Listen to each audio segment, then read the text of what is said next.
क्या जींस पहनने वाली लड़की घर के काम करेगी?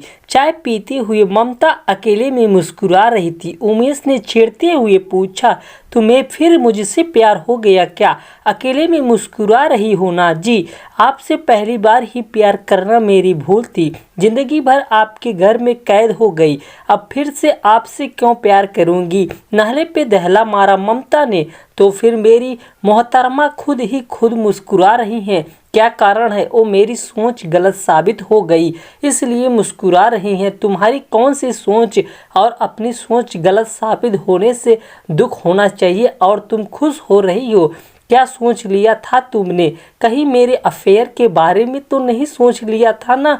और तो मैं बेचारा एक पत्नी व्रता हूँ कि क्या जी आपको इस उम्र में रोमांस सूझ रहा है? हाँ क्यों नहीं, रोमांस का उम्र से क्या लेना देना। मैं अपनी बहू शालिनी के बारे में सोचकर मुस्कुरा रही हूँ। आप तो जानते ही हैं उसे जब मैंने पहली बार जींस और टॉप में देखा था कैसे शादी से इनकार कर दिया था। जो लड़की जींस पहनकर अपने ससुराल वाले के सामने आराम महसूस कर सके वो घर के काम क्या करेगी और कितना ससुराल वालों का सम्मान करेगी। मेरे इनकार का कारण जब शालिनी को पता चली, मेरे पास आई और बोली, माँ जी क्या रिश्ता इनकार करने का एकमात्र कारण है मेरा जींस पहनना? मैंने भी गुस्से से कह दिया, तुम अपने घर में जितना पहनती थी और लड़कों वालों से मिलने आना था तो ढंग का कपड़ा पहनकर आती। कैसे है तुम्हारे परिवार वाले? किसी ने समझाया भी नहीं। हमारी भारतीय संस्कृति में साड़ी को शुद्ध माना जाता है।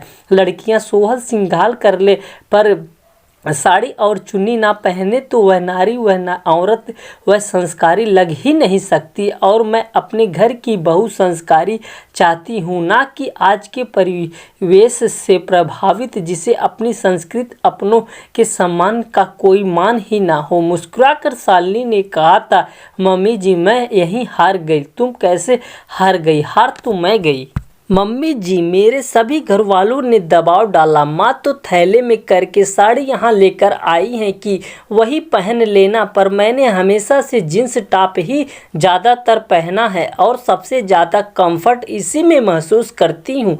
मैंने घर वालों से कहा, तुम लोग मुझे उन लोगों को मिलाने ले जा रहे हो या मेरे चरित्र बदलकर मुझे छिपाकर मुझे दूसरों को सोच की चादर उड़ाकर? माँ जी, और मैंने रितेश के परिवार के बारे में जाना तो सब कोई शिक्षित और संस्कारी। मैंने उसके प्रोफाइल में पढ़ा, आप समाज शास्त्र से स्नातक हैं, पापा जी प्राध्यापक, खुद रितेश इंजीनियर, आपकी बेटी बड़ी कंपनी में मैनेजर। फिर मैंने साफ कह दिया, पढ़े लिखे लोगों के कपड़े नहीं, उसका ज्ञान उसके विचार को देखते हैं। मैं जो पहनती हूँ वही पहनूंगी बस। माँ जी, ये थी मेरी सोच और यहाँ देख रही हूँ आपने मेरी शिक्षा, मेरे भाव, मेरी विचार किसी के बारे में कुछ नहीं पूछा, बस पहनावा देखा और निर्णय ले लिया। उस पर मैंने तर्क भी दिया। तुमने सही सुना है, मैं शिक्षित हूँ इसलिए कह रही हूँ। कपड़ा हमारी पहचान बताता है।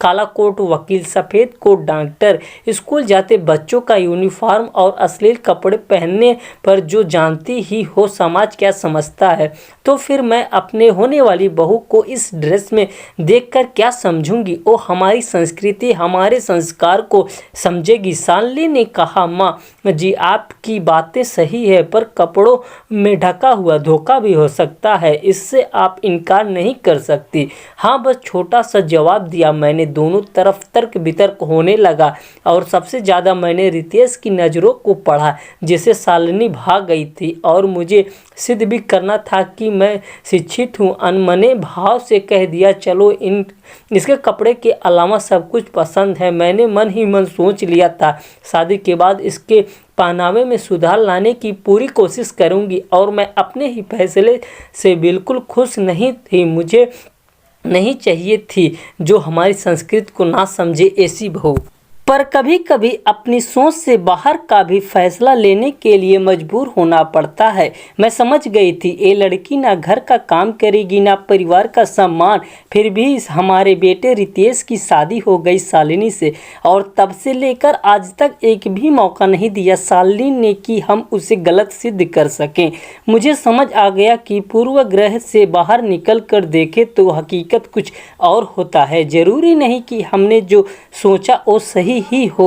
वो हमारी बहु कम बेटी ज़्यादा, रितेश भी कहता है। माँ शालिनी पत्नी के साथ साथ हमारी अच्छी दोस्ती भी है। आप देख ही रहे हैं कैसे समय से हर काम का वो करती है। चेहरे पर हमेशा मुस्कुराहट रहती है, और उसके व्यवहारों ने मुझे गलत साबित कर दिया कि जींस पहनने वाली लड़की घर का काम क्या करेगी। उमेश भी संग मुस्कुराने लगे। तुमसे आज पता चला, पर जब मैंने पहली बार जब देखा था पता चल गया था कि शालिनी हर मामले में समझदार है, शिक्षित है, सुंदर है, संस्कारी, सदाचारी। इसलिए तो मैं भी शादी करने के पक्ष में था, और सारा क्रेडिट तुम अकेले मत लो कि तुमने बहू के लिए हाँ कहा। मैंने तो कह दिया था तुम्हें पसंद हो या ना हो शालिनी ही मेरी बहू बनेगी। पीछे से बहू ने जब उन दोनों की बात सुन लिया तो आगे आकर बोली, मम्मी जी, पापा जी, कितनी बार आप दोनों इस बात के लिए लड़ेंगे? कुछ आप लोगों की, कुछ मेरी, कुछ मेरे परिवार वालों की और ऊपर वालों की भी मर्जी थी, तभी तो हम एक परिवार हो सके। ममता ने मुस्कुराकर कहा, और अब हमारे परिवार को आगे बढ़ाने की जिम्मेदारी तुम्हारी है। ममता शर्मा कर अपने काम में लग गई।